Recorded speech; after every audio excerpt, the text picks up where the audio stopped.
Сәлем достар, бүгін осындай лепесток бомбонерканың сборкасын жасайтын боламыз. Және де алдыңғы видеода бірінші бөлімінде осы шаблонды біз қалай жасадық, суреттерді қайдан алдық, фонды қайдан алдық, рамканы қалай қойдық, сол жайында видео бар.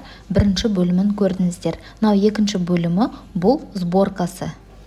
Міне мен уже фотобумагаға қағаздарымды шығарып алдым. Менде фотобумага глянцевая 180 граммдық, 180 граммнан жоғары қағаздарға шығара берсеңіздер болады. Міне осындай линия бойынша барлығын қиып шығамыз. Лепесток ретінде, цветочек ретінде лепесток. Осылай қиып болғаннан кейін беговкасын жасайтын боламыз.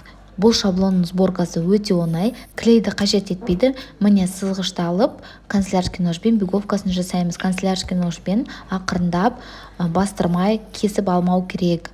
Осылай барлығын майыстырып шығамыз. После беговки қағазыңыз күшті майысатын болады. Беговка жасап болғаннан кейін қағазыңызды 4 жерден дыроколмен тесіп шығатын боламыз. Дыроколмен тесіп, осылай ленточканы өткізетін боламыз қазір. Ленточкамызды аламыз. Міне осылай қазір ленточканы алып, кигізетін боламын. Бірінші шетінен кигізем, сосын екі шетін кигіземді, төртіншісіне жай былай кіргізе салып, бантик ретінде байлай саламыз.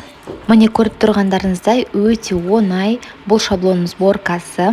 Осылай болып шықты. Мынау қызға, мынау шеттеріне аттарды, инициалы жазсаңыз болады. Міне мынау бос молокосостың да сборкасын дәл солай жаңағы бірінші видеода қалай жасадық, дәл солай жасап шығасыздар.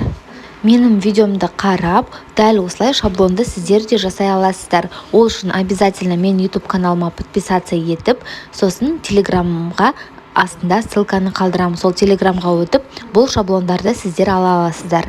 Егер де менің видеом ұнаса, обязательно подписаться етуді ұмытпаңыздар. Всем пока!